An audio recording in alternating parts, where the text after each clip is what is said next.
अस्सलाम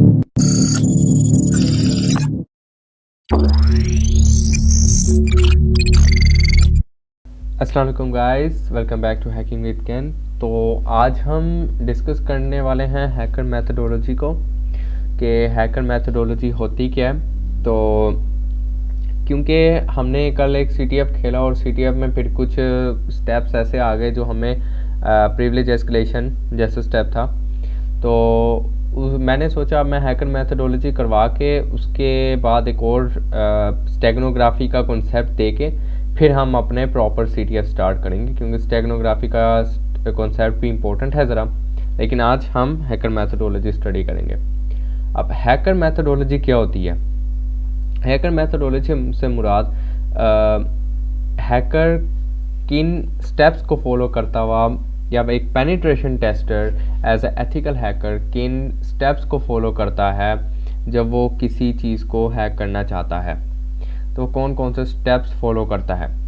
तो उससे पहले सबसे पहला स्टेप जो हैकर फॉलो करता है वो तो अपना टारगेट सेट करना।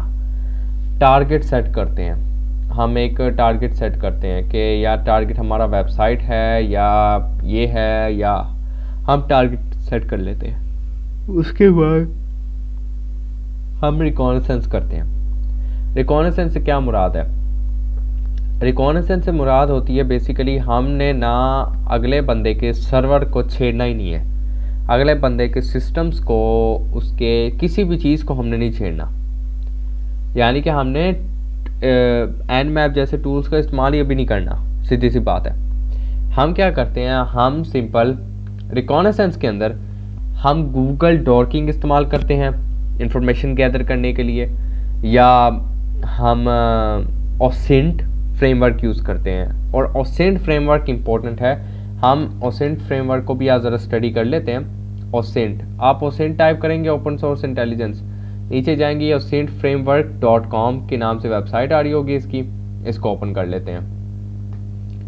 अब OSINT के ज़रिए हमने वेबसाइट की इंफॉर्मेशन निकालनी है। वेबसाइट पहले तो हम जाते हैं उसकी वेबसाइट पे, वेबसाइट को एक्सप्लोर करते हैं, छानते हैं पूरी तरह बाहर से। फिर हम गूगल डॉक्स के ज़रिए वेबसाइट पे जाते हैं, इन टाइटल, इन URL जैसे पैरामीटर्स यूज़ करके हम जाते हैं। फिर हम आते हैं यहाँ पे यूज़र नेम्स वगैरह निकालने हो, ठीक है। OSINT बहुत अच्छा है कि हम यूज़र नेम के बारे में और इन्फॉर्मेशन निकाल सकते हैं, हम ईमेल एड्रेस निकाल सकते हैं,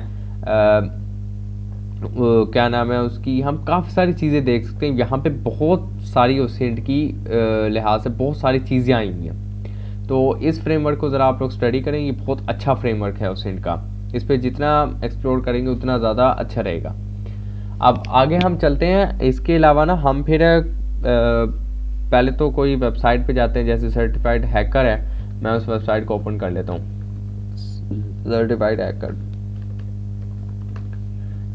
सर्टिफाइड हैकर को मैं ओपन कर लेता हूँ, तो ये मेरे पास ओपन हो गई। अब मैं क्या करूँगा, वेबसाइट को थोड़ा सा छानूंगा, वेबसाइट पे जाऊँगा, कोई अबाउट के इन्फॉर्मेशन में कुछ मुझे मिलेगा, कोई कॉन्टैक्ट्स के इन्फॉर्मेशन में मुझे मिलेगा, मैं क्या करूँगा, छानूंगा। अब इसके अलावा वेबसाइट की मैं थोड़ी सी इन्फॉर्मेशन गैदर कर सकता हूँ कि यार वेबसाइट किस फ्रेमवर्क पे बनी हुई है। उसके लिए एक एक्सटेंशन होती है, क्रोम में कर सकते हैं, फायरफॉक्स में कर सकते हैं, वेबलाइजर हम इसे कहते हैं। तो ये आपको बता देती है कि यार इसका यानी कि कौन कौन सी लैंग्वेजेस लगी हुई हैं। अब जैसे मुझे बता रहा है फॉन्ट स्क्रिप्टिंग लगी हुई है, क्यूफॉन, जावास्क्रिप्ट लाइब्रेरीज लगी हुई है, jQuery लगी हुई है, UI और दो jQuery लगी हुई हैं, रिवर्स प्रोसेस, एंजिनिक्स सर्वर्स हैं। तो ये मुझे बता रहे कि आप ये करते हैं, आई मीन ये लैंग्वेजेस यूज़ कर रही है ये वेबसाइट, यानी कि फ्रेमवर्क्स पे। यहाँ पे फिर हम एक और एक्सटेंशन करते हैं जिसे कहते हैं ईमेल हंटर।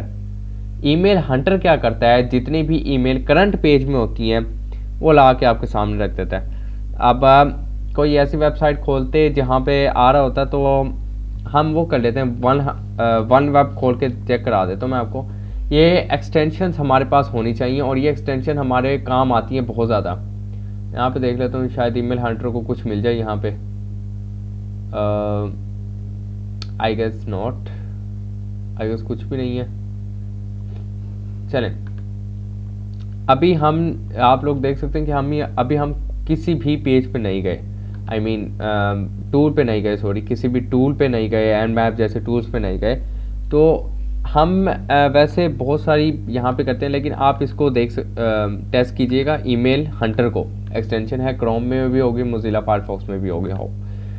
तो इसके अलावा हम फिर वेबलाइजर और ईमेल हंटर यूज़ कर लेते हैं। बाकी लिंक रैपर होता है, आप इसको भी टेस्ट करके देखें, ये भी काफ़ी अच्छे हैं।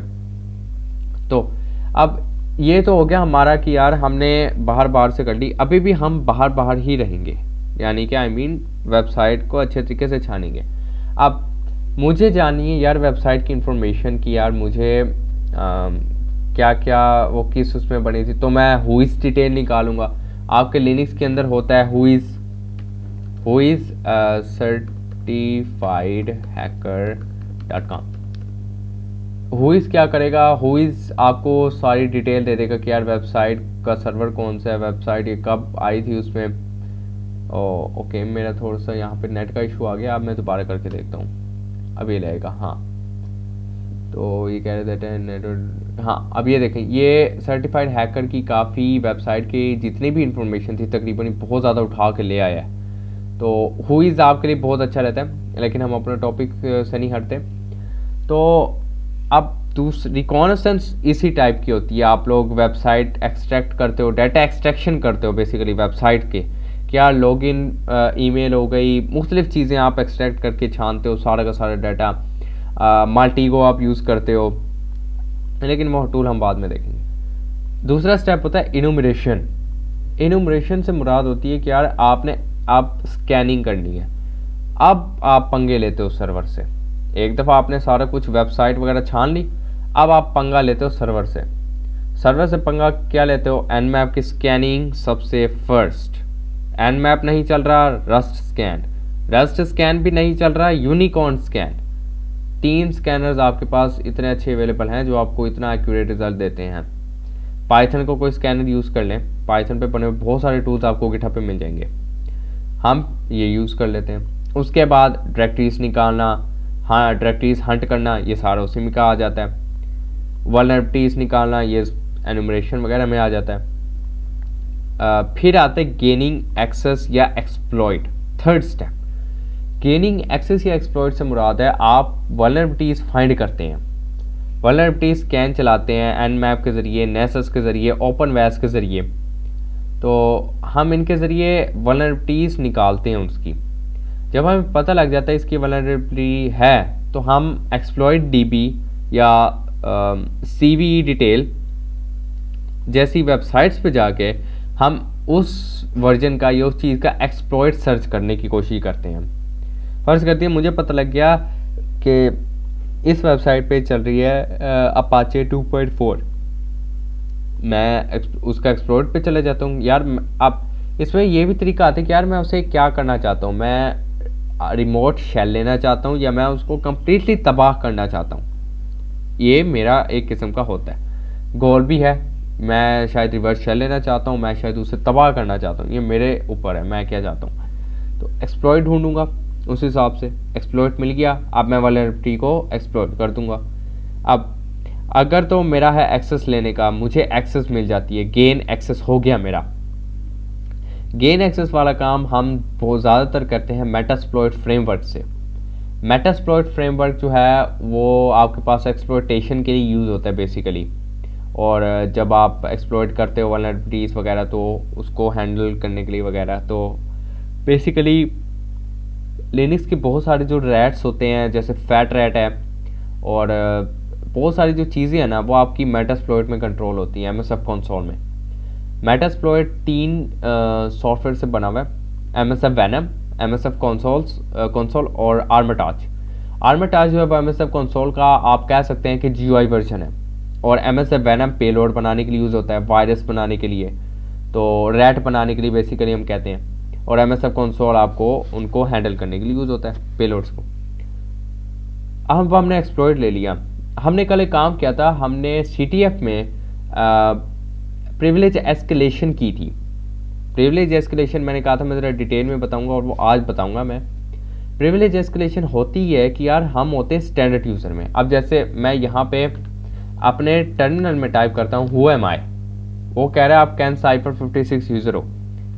अब मैं चलो स्टैंडर्ड यूज़र में हूँ, अब लेकिन मेरे पास इतने राइट्स नहीं है कि मैं यानी कि बहुत सारे काम इसमें कर सकूँ। फ़र्ज़ कर दिया मैं इसमें cd/root में नहीं जा सकता, ओ सॉरी cd/root वहाँ पे नहीं जा सकता। क्यों?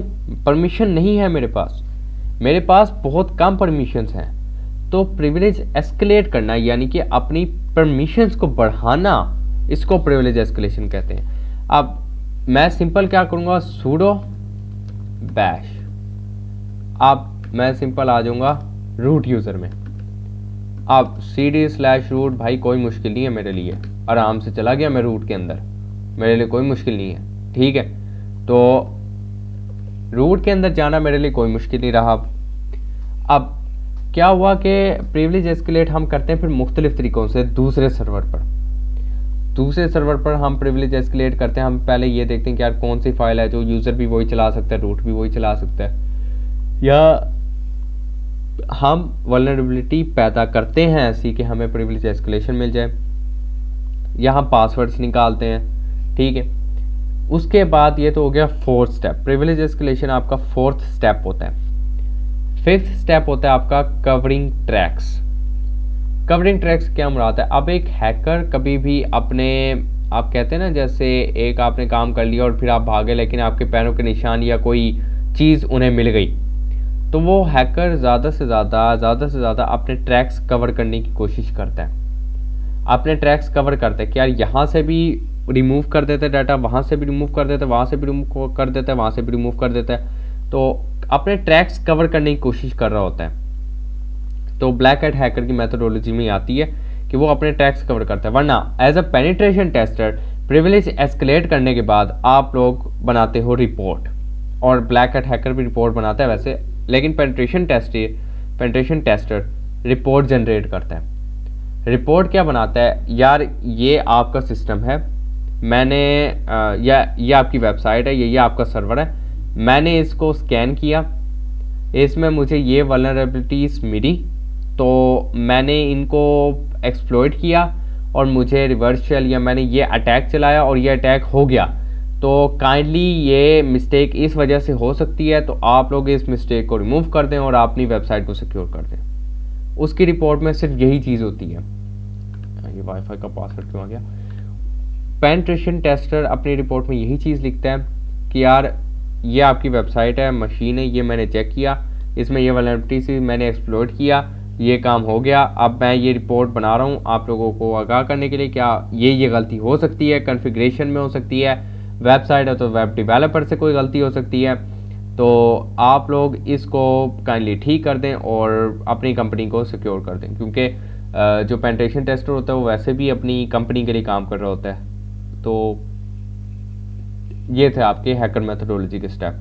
अब उसके बाद हमने कल जो एक पढ़ना है स्टेगनोग्राफी का कॉन्सेप्ट, वो है कि इमेजेस के अंदर डाटा कैसे छुपाया जाता है और एक्सट्रैक्ट किया जाता है। और तो अगला जो वेडनेसडे वाले दिन हम एक, सॉरी वेडनेसडे तो कल है आई गेस, तो थर्सडे वाले दिन जो हम अपना एक CTF खेलेंगे, वो उस CTF का नाम ही ओसेंट है।